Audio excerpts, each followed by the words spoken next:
Hey y'all, Kevin here. Welcome back to the channel. I'm back in town, finished my two fall outage season projects for work, and I spent some time working in Green Bay area and then down in Oak Ridge, Tennessee area.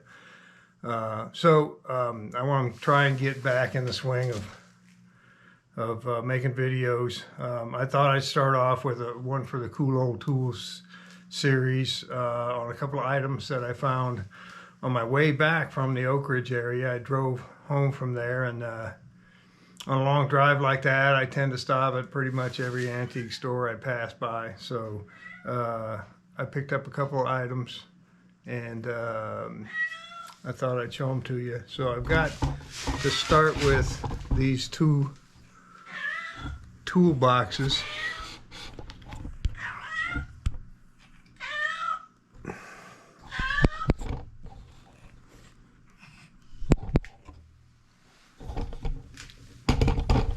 Dude, I'm trying to make a video.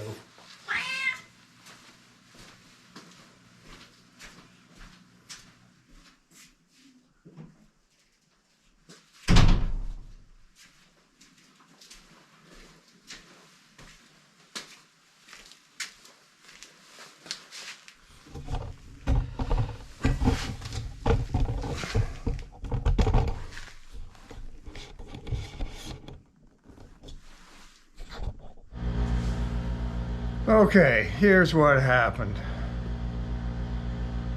I was making a video getting ready to show you all these cool old toolboxes and other things that I found, and Desmo the cat, she decided she wanted to do the narration, so so I had to get up, chase her out, close the door, and so when I got up, I hit the button thinking I stopped the video from recording. Went, closed the door, came back, hit the button again to once again begin recording, which actually stopped the recording. So I probably sat here talking at the camera for 5 or 10 minutes, and none of it got recorded except for that intro part, which you've probably already seen. So that was a couple weeks ago. I'm finally getting around to redoing it, but here's what I've got. So on my way back from Tennessee, I stopped at a few antique shops just to give me a chance to stretch my legs, and somewhere in Kentucky, the first thing I found was this toolbox here, right? So this is a Craftsman wooden, I'd call it a Machinist Box, right? It's got 1, 2, 3, 4, 5 latches on the top. The handle is missing, and there was a repair made at some time and then undone. The finish is pretty good. I'll open it up.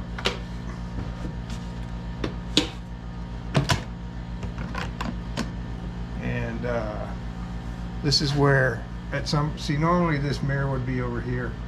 Somebody had drilled some holes and probably mounted a different kind of handle there, and then repaired it with some dowels later on.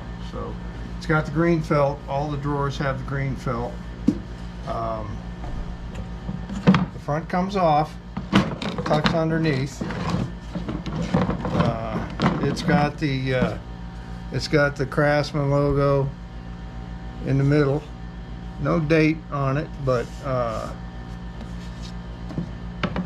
fairly old. The bottom drawer, one of the slides, which is just a piece of wood, is missing, which I will repair. I've already got the piece of wood. So that tucks under there. It's got 3 drawers over here. They're all felt lined. They all have this number 377 written on the back of them, which is kind of cool. Metal bottoms.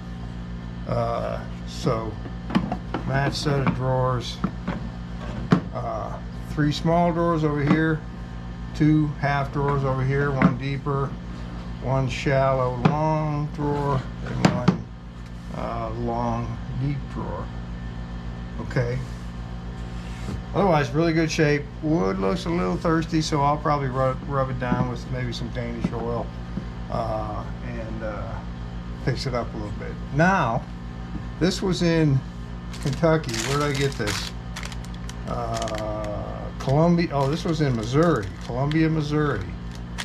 That I got this, and a few other things. And I got another thing I got there. I'm going to show you last, but I want to show this other box first. Okay, so a little further down the road, slide over here, I go to another antique store. This is in, I believe this is in St. Joseph, and I found this metal Craftsman box. So presumably a little newer than the wooden one, but I don't know. I haven't found a date on either one.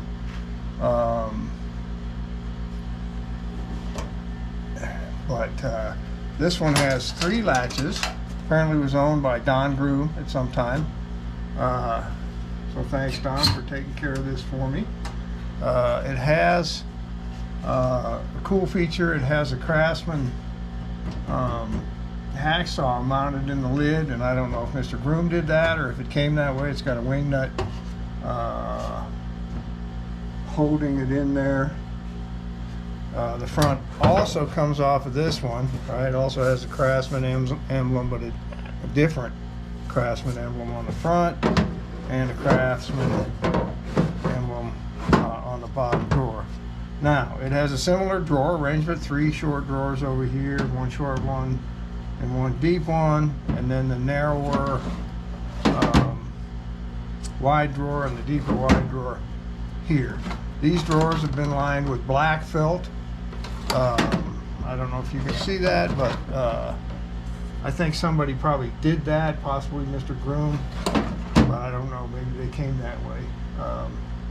So it was just kind of cool to come across these 2 Craftsman boxes from apparently 2 different eras. I don't know, or maybe they were just different quality levels or price levels, but similar design.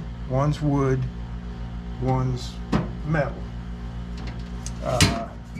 So I wanted to show you that. This one here, I'll, you know, it's got some surface rust. I'll rub it down with an oily rag or maybe some USA fluid just to retard the rust and sort of preserve its current state.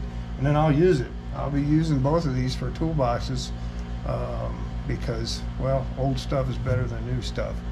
So that's my 2 toolboxes I wanted to show you. This one has the handle.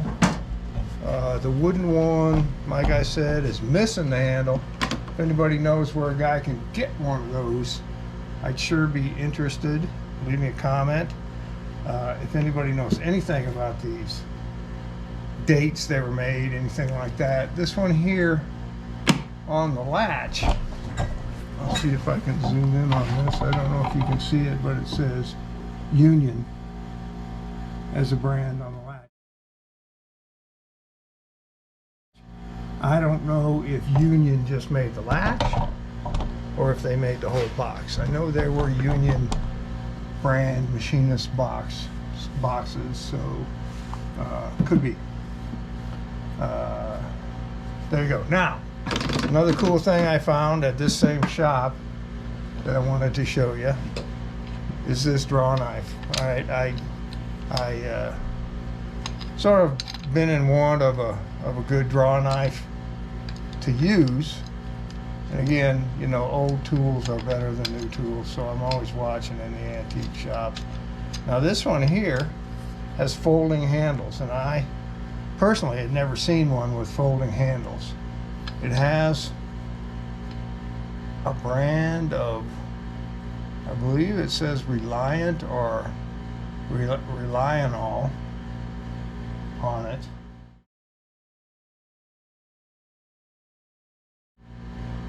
And it has a date of April 23rd, 1907. So it's in amazing condition. Obviously someone has used a mallet or a hammer on it at some point, but it's sharp. Now here's how it works. Look, it's got these 2 wing nuts right? You pull that out, snap it back in, tighten it up. The other one, loosen it up, slide it out, snap it back in. Try not to cut myself, it is sharp. Tighten it up, right, and there's your draw knife, okay? And it has been sharpened. You know, it is in a usable state. A lot of them I find they've been sharpened so many times that there's just a stub of a blade there. But this one I'd say has been used, but taken care of. Nickel plating on it, you know, and a fair bit of the nickel is still there, which is, I love the look of aged nickel. You just can't beat it. So yeah, you loosen the nuts up, you turn it up. The handles have a little slot that engages the blade. You tighten the wing nuts up and do the other side, and it's ready to throw in your toolbox, take down the road to the next project. So that's what I had to show you today. Sorry about the delay and the whole thing with Desmo, the kitty. She's a good cat. She just likes to get in the act. So thanks for watching. Again, if you know anything about these toolboxes, dates, any information on manufacturer, so forth, I'd be interested. Leave me a comment, and much appreciated. Thanks a lot. All right, just wanted to do a quick follow-up on these toolboxes. I did, like I said, I took some Danish oil and just rubbed it down. It literally took about 10 minutes. I didn't do any restoration. I didn't do anything intrusive. I didn't strip it, anything like that. I just took a cotton cloth and some Danish oil stain and rubbed it down. So it's not a new finish, but the wood, it definitely did something for the wood. Now the other thing that I mentioned was this this bottom drawer slide, right? So I went ahead and fixed that. I think you can see that. It's just a little 1/4-inch square piece of poplar, and actually Menards had that pre-made. Here's the old one on the other side, and I just cut it to length, 6 inches, glued it in there, and that's all I had to do. And now this drawer is fixed. So, you know, literally a half an hour's worth of work, and I'm pretty happy with the way this thing looks. And that's about all I'm going to do with it, other than fill it with tools. If I can find a handle, I'll fix the handle, but that's about it. Now on the other one, the metal one, I rubbed it down with it's called USA fluid. I don't know if you guys have heard of this. I'm sure some of you have, but it's something that old car guys and old bike guys use on rusty metal when you don't really want to strip it and restore it, but it just kind of stabilizes it, right? It won't rust anymore with that on it, but it doesn't really eliminate the rust. It just stabilizes the finish. So brought the color out a little bit more. It didn't change it a lot, but it will preserve it. Now, while I got you here, this is my other one of my other Craftsman boxes. They seem to accumulate. I think I bought this new maybe 15 years ago, but just kind of the progression, right, of Craftsman boxes. I don't know, you know, maybe 50 years ago, maybe 30 years ago, maybe 15 years ago, I don't know. And this is still from the Made in USA era. The tools that came in the set all say USA on them, but I'm not sure about the box. I couldn't find no markings on it. It's just a plastic box. But anyway, there they sit side by side. Wood, metal, plastic. The way of the world. yeah, so there you have it. Craftsman toolboxes over the years. Thanks for watching. If you enjoyed it, hit the thumbs up down below and share it with your friends. All right, have a good day.